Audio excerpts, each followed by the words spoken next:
श्री कृष्ण गोविंद हरे मुरारे, हे नाथ नारायण वासुदेवा। नमस्कार दोस्तों, आप सभी का आपके चैनल डिवाइन भक्ति में स्वागत है। आज हम सुनेंगे श्रीमद् भगवत गीता के संपूर्ण अध्याय संकल्प के लिए गीता का दूसरा अध्याय। संजय बोले, उस प्रकार करुणा से व्याप्त और आंसुओं से पूर्ण तथा व्याकुल नेत्रों वाले शोक युक्त उस अर्जुन के प्रति भगवान मधुसूदन ने ये वचन कहा। श्री भगवान बोले, हे अर्जुन, तुझे इस असमय में ये मोह किस हेतु प्राप्त हुआ? क्योंकि ना तो ये श्रेष्ठ पुरुषों द्वारा आचरित है, न स्वर्ग को देने वाला है और न कीर्ति को करने वाला ही है। इसलिए अर्जुन, नपुंसकता को त्याग, तुझ में ये उचित नहीं जान पड़ती है, परंतु हृदय की तुक्ष दुर्बलता को त्याग कर युद्ध के लिए खड़ा हो जा। अर्जुन बोले, हे मधुसूदन, मैं रणभूमि में किस प्रकार बाणों से भीष्म पिता और द्रोणाचार्य के विरुद्ध लड़ूंगा? क्योंकि हे हरिसूदन, वे दोनों ही पूजनीय हैं। इसलिए इन महानुभाव गुरुजनों को न मारकर मैं इस लोक में भिक्षा का अन्न भी खाना कल्याणकारक समझता हूँ। क्योंकि गुरुजनों को मारकर भी इस लोक में रुधिर से सने हुए अर्थ और कामरूप भोगों को ही तो भोगूंगा। हम ये भी नहीं जानते कि हमारे लिए युद्ध करना और न करना, इन दोनों में से कौन सा श्रेष्ठ है, अथवा ये भी नहीं जानते कि उन्हें हम जीतेंगे या हमको वे जीतेंगे।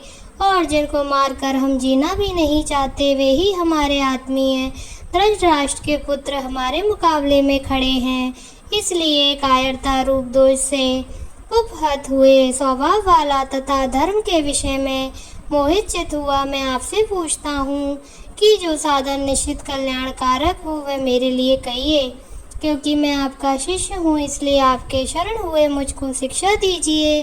क्योंकि भूमि में निष्ठकंटक धन्य धान्य संपन्न राज को और देवताओं के स्वामी बने को प्राप्त होकर भी मैं उस उपाय को नहीं देखता हूँ जो मेरी इंद्रियों के सुखाने वाले शोक को दूर कर सके। संजय बोले, हे राजन, निंद्रा को जीतने वाले अर्जुन अंतर्यामी श्री कृष्ण महाराज के प्रति इस प्रकार कहकर फिर श्री गोविंद भगवान से युद्ध नहीं करूँगा ये स्पष्ट कहकर चुप हो गए। हे भरतवंशी धृतराष्ट्र, अंतर्यामी श्री कृष्ण महाराज दोनों सेनाओं के बीच में शोक करते हुए उस अर्जुन को हंसते हुए से ये वचन बोले। श्री भगवान बोले, हे अर्जुन, तू न शोक करने योग्य मनुष्यों के लिए शोक करता है और पंडितों के से वचन कहता है, परंतु जिनके प्राण चले गए हैं उनके लिए और जिनके प्राण नहीं गए हैं उनके लिए भी पंडित जन शोक नहीं करते। ना तो ऐसा ही है कि मैं किसी काल में नहीं था, तू नहीं था, अथवा ये राजा लोग नहीं थे, और ना ऐसा ही है कि इससे आगे हम सब नहीं रहेंगे।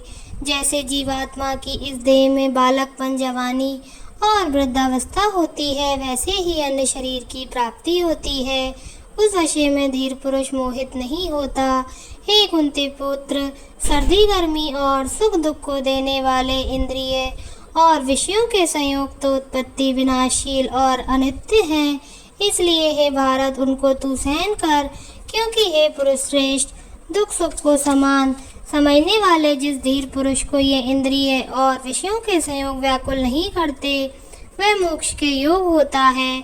अस्तु वस्तु की सत्ता नहीं है और सत्य का अभाव नहीं है। इस प्रकार इन दोनों का ही तत्वज्ञानी पुरुषों द्वारा देखा गया है। नाश रहित तो तू उसको जान जिससे ये संपूर्ण जगत दृश्य वर्ग व्याप्त है। इस अविनाशी का विनाश करने में कोई भी समर्थ नहीं है। इस नाश रहित अप्रमेय नित्य स्वरूप जीवात्मा के सब शरीर नाशवान कहे गए हैं। इसलिए हे भरतवंशी अर्जुन, तू युद्ध कर।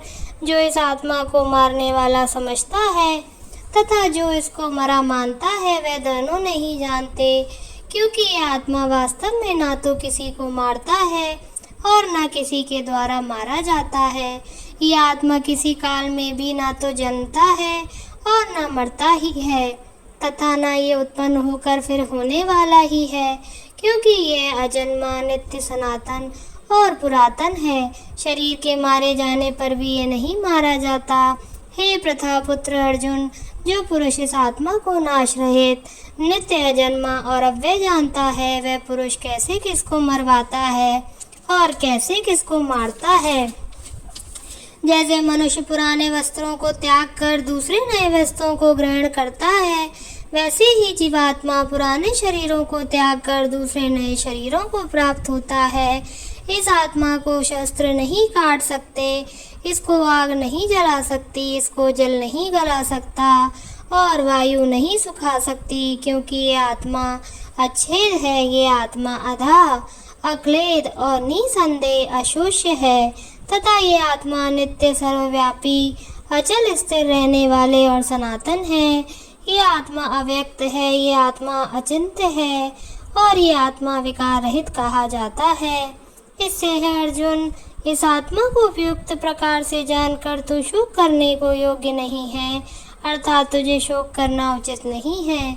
किंतु यदि तू इस आत्मा को सदा जन्मने वाला तथा सदा मरने वाला मानता हो तो भी हे महाबाहो, तू इस प्रकार शोक करने योग्य नहीं है, क्योंकि इस मान्यता के अनुसार जन्मे हुए की मृत्यु निश्चित है और मरे हुए का जन्म निश्चित है।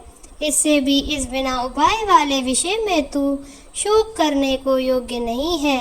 हे अर्जुन, संपूर्ण प्राणी जन्म से पहले अप्रकट थे और मरने के बाद भी अप्रकट हो जाने वाले हैं, केवल बीच में ही प्रकट है। फिर ऐसी स्थितियों में क्या शोक करना।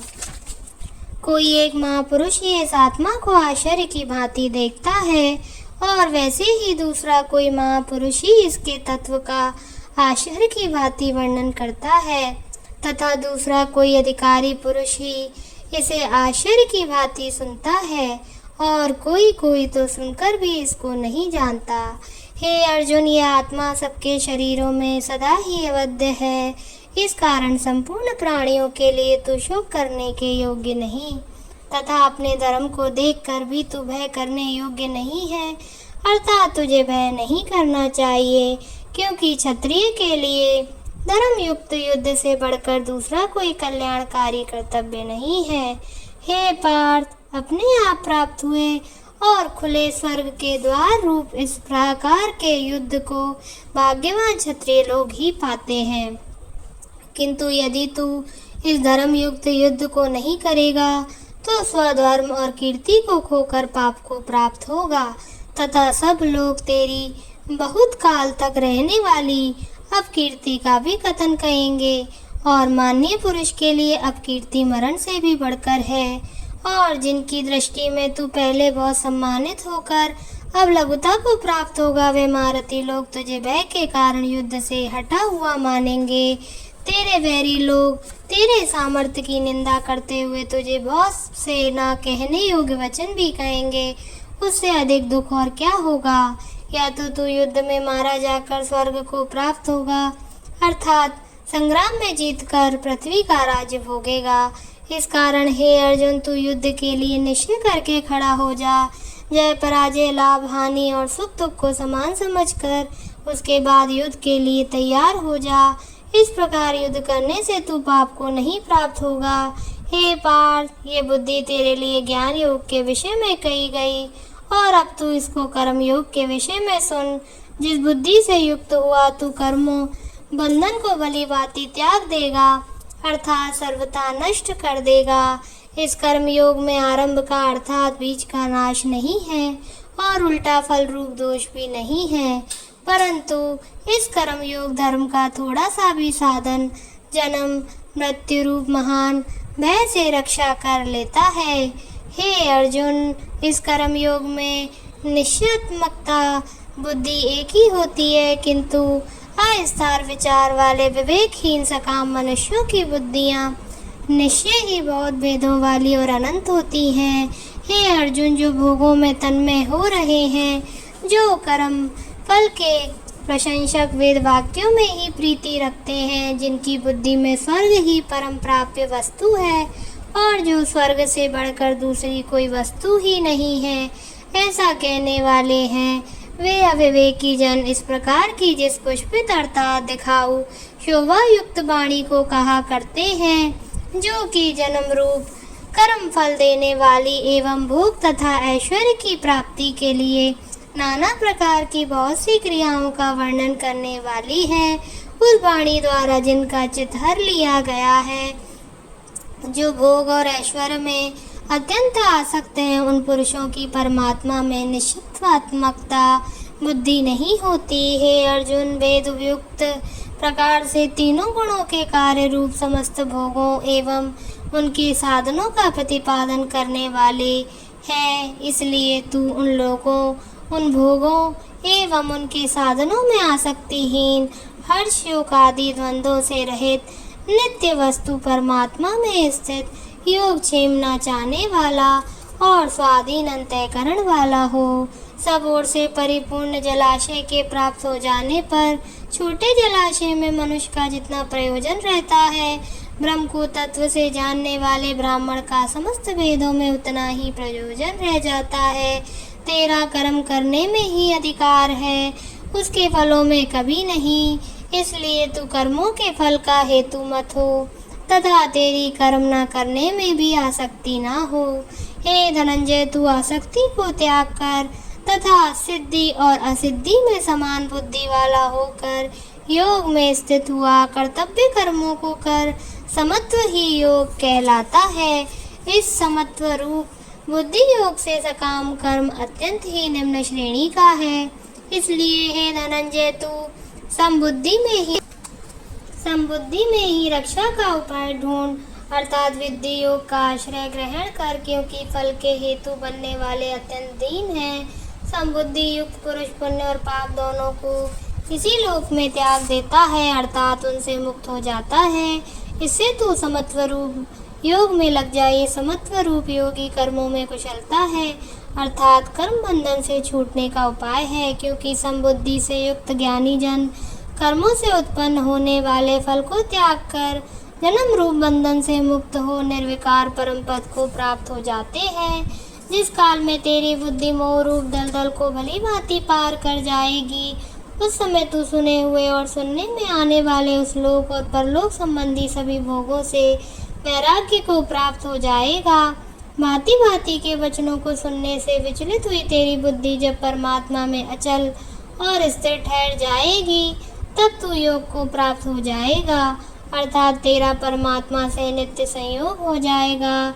अर्जुन बोले, हे केशव, समाधि में स्थित परमात्मा को प्राप्त हुए स्थिर बुद्धि पुरुष का क्या लक्षण है? वह स्थिर बुद्धि पुरुष कैसे बोलता है, कैसे बैठता है और कैसे चलता है? श्री भगवान बोले, हे अर्जुन, जिस काल में ये पुरुष मन में स्थित संपूर्ण कामनाओं को भली भांति त्याग देता है और आत्मा से आत्मा में ही संतुष्ट रहता है, उस काल में मैं स्थित प्रज्ञ कहा जाता है। दुखों की प्राप्ति होने पर जिसके मन में उद्वेग नहीं होता, सुखों की प्राप्ति में जो सर्वथा निष्प्रिय है तथा जिसके राग भय और क्रोध नष्ट हो गए हैं, ऐसा मुनि स्थिर बुद्धि कहा जाता है।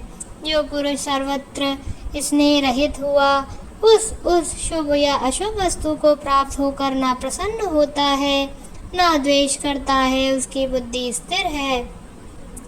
और कछुआ सब ओर से अपने अंगों को जैसे समेट लेता है, वैसे ही जब ये पुरुष इंद्रियों के विषयों में इंद्रियों को सब प्रकार से हटा लेता है, तब उसकी बुद्धि स्थिर है, ऐसा समझना चाहिए।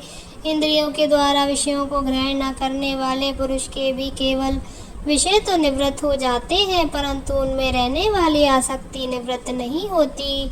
इस स्थित प्रज्ञ पुरुष की तो आसक्ति भी परमात्मा का साक्षात करके निवृत्त हो जाती है। हे अर्जुन, आसक्ति का नाश न होने के कारण ये प्रमथ नस्व भाव वाली इंद्रियां यत्न करते हुए बुद्धिमान पुरुष के मन को भी बलात् हर लेती हैं।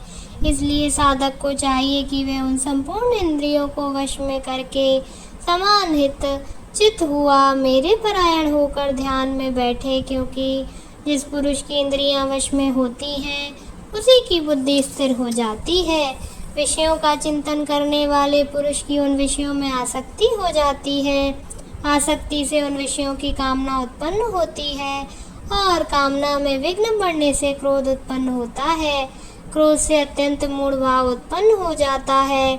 मूढ़ भाव से स्मृति में भ्रम हो जाता है। स्मृति में भ्रम हो जाने से बुद्धि अर्थात ज्ञान शक्ति का नाश हो जाता है और बुद्धि का नाश हो जाने से यह पुरुष अपनी स्थिति से गिर जाता है। परंतु अपने अधीन किए हुए अंतःकरण वाला साधक अपने वश में की हुई राग द्वेष से रहित इंद्रियों द्वारा विषयों में विचरण करता हुआ अंतःकरण की प्रसन्नता को प्राप्त होता है।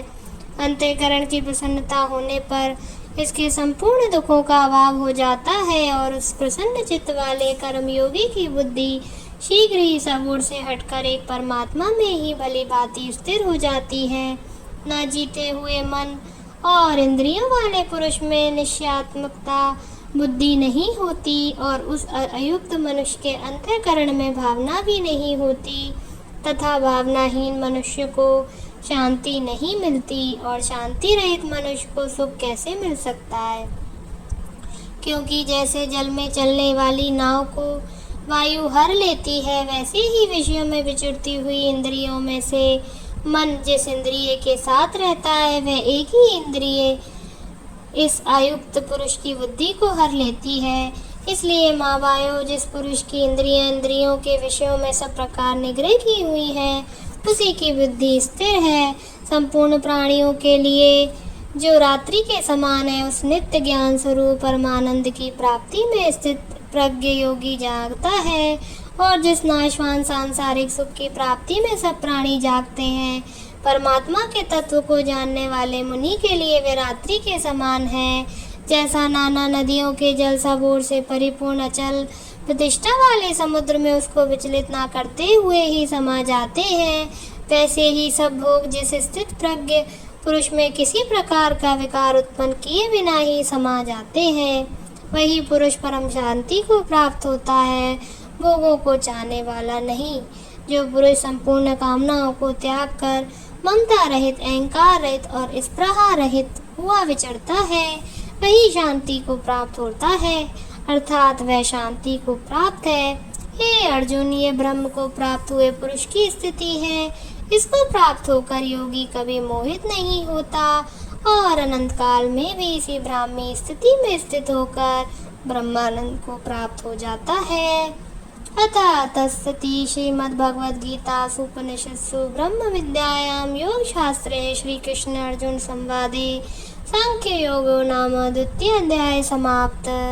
श्री कृष्ण गोविंद।